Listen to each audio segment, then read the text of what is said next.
bisa 1 tahun aja, nggak usah lebih. Ya lebih bagus lagi kita bisa lebih cepat dari yang direncanakan. Sistem secara teknis tuh bener apa enggak? Saya rasa untuk kick-off meeting sore ini dan untuk kopi udah dipesan. Oh, belum? Oh, sudah.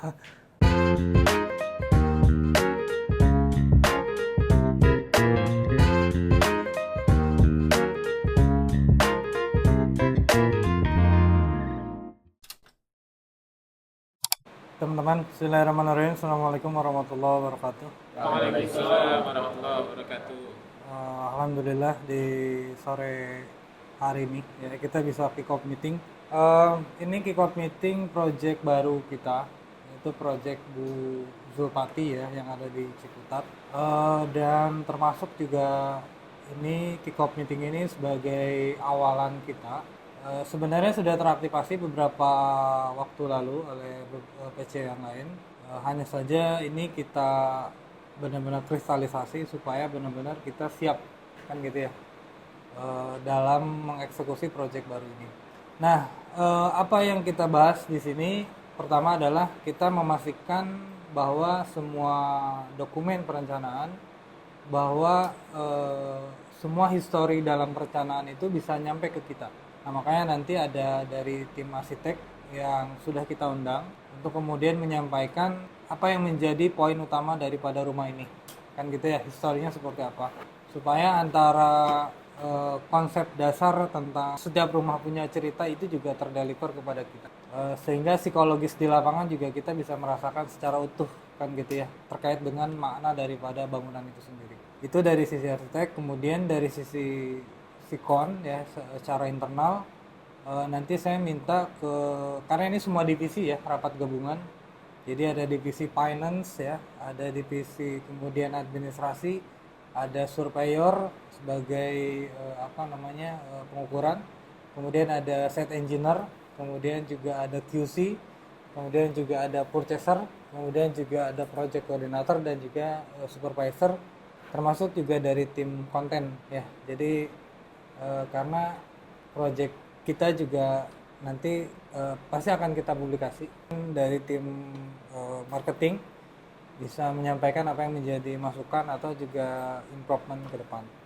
Nah, harapannya nanti tiap divisi masing-masing memastikan setiap apa yang biasa teman-teman kerjakan itu bisa disampaikan, contoh di monitoring bahwa kapan kira-kira untuk breakdown monitoring approval itu bisa selesai. Syukur-syukur kalau sudah selesai itu lebih bagus hari ini. Kalaupun belum selesai, mungkin kapan bisa selesai untuk monitoring approvalnya, breakdownnya.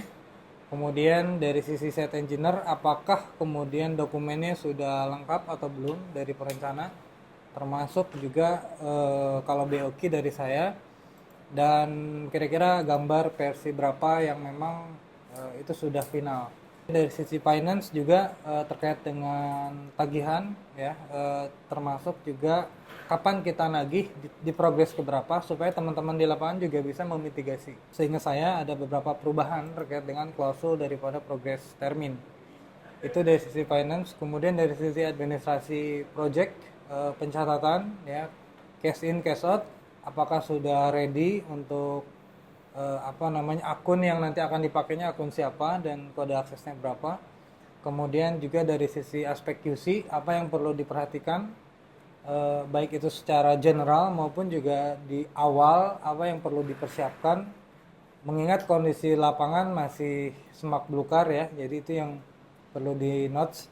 Kemudian dari sisi surveyor juga menyampaikan terkait dengan data hasil daripada pengukurannya, kondisinya seperti apa, dan nanti kita lihat bareng-bareng apakah sesuai atau tidak. Terakhir dari PC itu menyampaikan terkait dengan kapan rencana akan mulai, kemudian tim mana yang akan dipakai, siapa, dan rencana berapa orang yang akan dikirimkan terlebih dahulu di masa awal, termasuk juga agenda kita untuk melakukan induction ya untuk para pekerja itu di hari Jumat dan Sabtu. Jadi mohon feedbacknya, kesiapannya seperti apa, data-data pekerjanya, termasuk juga dari PC dan SPP itu menyampaikan terkait dengan rencana 1 bulan secara garis besar. Belum ke sana adalah menyampaikan terkait dengan metode secara general. Ini nanti kita akan elaborasi karena ada beberapa metode baru yang ini saya mau adopsi. yaitu pendekatan secara metode pelaksanaan. Dimana kalau dulu itu kita pemasangan dinding itu kita dibarengkan dengan struktur, kalau sekarang saya mau strukturnya dulu. Dari beberapa diskus dengan Pak Aldi, justru dengan struktur dulu kita bisa lebih mudah dalam merencanakan baik itu material, manpower, termasuk juga sekuen daripada pekerjaan. Itu yang perlu dipahami oleh PC, sehingga metodenya adalah kita struktur dulu sampai kemudian topping up, baru setelah itu kita masuk ke pekerjaan pasangan bata. Kalau mau studi banding atau studi kasus itu di proyeknya Rancamaya, itu termasuk yang jadi benchmark kita di metode yang baru. Karena ini 2 lantai, kan gitu ya. Kalau 1 lantai, case-nya akan berbeda, masih menggunakan pendekatan yang lama, di mana struktur kemudian bata, karena 1 lantai. Nah, jadi harapannya nanti dari PC bisa menyampaikan, kalaupun belum ada data, setidaknya secara garis besar pemikiran mindset-nya sudah nyampe, kan gitu ya. Nah, dari SPP juga nanti menyampaikan kira-kira apa yang perlu kita bantu nih, semua mumpung ada semua divisi di sini, supaya kita bisa suksesi proyek ini dengan lancar. Nantinya tuh ketika kita mengerjakan ini, itu orangnya siapa, nah nanti akan nge-link dengan data pekerja kita. Sehingga kita bisa ngelihat produktivitas setiap orang tuh nanti berapa. Nah cuma saya lagi mikirin strukturnya ke belakang karena ini kan lantai beton, lantai 2, itu kan digabung semua. Nah, itu harusnya per ID lokasi, per koordinat lah bahasanya begitu. Data gambar, nah nanti biar sekalian juga dari tim arsitek untuk menyampaikan. Bu Fatih ini kan istri dari mendiangnya Mbak Beca Pita. Beliau datang ke kita memang atas dasar bahwa dia pengen bikin rumah di sini tuh karena gak mau jauh sama makan. Gimana sih caranya kita ngebuat desain tuh tetap bisa melindungi Bu Fatih ini dengan anak-anaknya dari dunia luar, dari auratnya, dari pandangan dari luar dan sebagainya. Jadi desain rumah ini yang kita setting sedemikian rupa biar ibaratnya gini, kita ngedesain rumah ini sebagai penyambung, bukan penyambung ya, kita mendeskripsikan apa sih yang almarhum Babe inginkan buat istrinya gitu. Desain itu ya kita setting layout, kita bagi 2 lah, bagi 2 antara akses servis, sesederhana kita pisahin akses servis dan juga akses utama. Karena kan kalau teman-teman lihat di sini ada sebuah tangga naik ke atas, di atas itu ada sebuah ruang yang dimana ini karyawannya kerja di sini. Nah di sini pun ada, bukan supir sih sebenarnya, jadi lebih ke orang kepercayaan. Kemudian kita lanjut, di sini ada teras yang memang ini fungsinya lebih ke penerimaan tamu. Ketika ada tamu luar, Pak RT atau siapapun itu ya bisa diterima di sini tanpa harus masuk ke dalam. Nah delivery kita terhadap kita menjaga kavati dari visual luar, tetap di sini itu nggak ada jendela. Jendelanya kita siapin di tengah sama belakang. Jadi depan tuh benar-benar full untuk luar aja, luar dari keluarganya dia. Cuman lagi-lagi untuk menjaga privasi kita pakai slider yang memang ketika nggak ada tamu tuh ini kita bisa geser ke sana. Ini menjadi satu kesatuan ruang yang memang lagi-lagi bisa digunakan untuk anak-anaknya gitu. Saya titip pesan sebetulnya di kamar mandi ini karena cukup krusial. Mungkin di prosesnya itu harus di breakdown lagi, DED-nya, detailnya itu harus benar-benar kita telaah secara sistem, secara teknis itu benar apa enggak. Saya rasa untuk kick-off meeting sore ini dan untuk kopi udah dipesan. Oh, belum? Oh, sudah. Oke, saya rasa cukup untuk kick-off-nya. Kita akhiri teman-teman. Semoga dengan kick-off meeting ini kita bisa lebih baik ya. Goals-nya kalau di project 4 ya. Pertama adalah biayanya tepat ya.